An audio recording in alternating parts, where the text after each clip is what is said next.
Welcome! In this video, I'll be showing you exactly how to enable the new Play Animated Emoji feature on the Discord app for PC.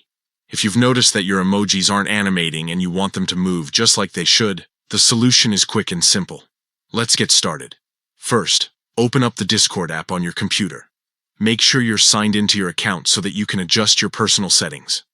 Once you're on the main Discord screen, look towards the bottom left corner. You'll see your profile picture along with several icons. The one you'll want to click is the familiar little gear icon. This will take you straight into your Discord settings. After clicking on the gear icon, you'll see a menu with lots of options. From here, find and click on the section labeled Accessibility. This is where Discord keeps features that help customize the way the app feels and behaves. Once you're in accessibility settings, scroll down slowly until you come across the option that says Play Animated Emoji.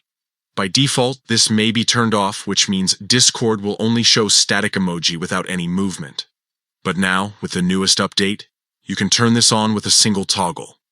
Simply switch it on, and right away, your emojis in Discord will start dancing, spinning, or bouncing, just like they were designed to do. This small change can make your chats and servers feel a lot more fun and lively, and that's all it takes. Just 4 easy steps. Open the Discord app, click the gear icon, head into Accessibility, and enable Play Animated Emoji. From now on, every animated emoji you send or receive will play automatically, giving you that extra bit of expression in your conversations. If you enjoy customizing your Discord experience, this is definitely a feature worth turning on. Now, you can enjoy all the movement and flair those emojis were meant to bring.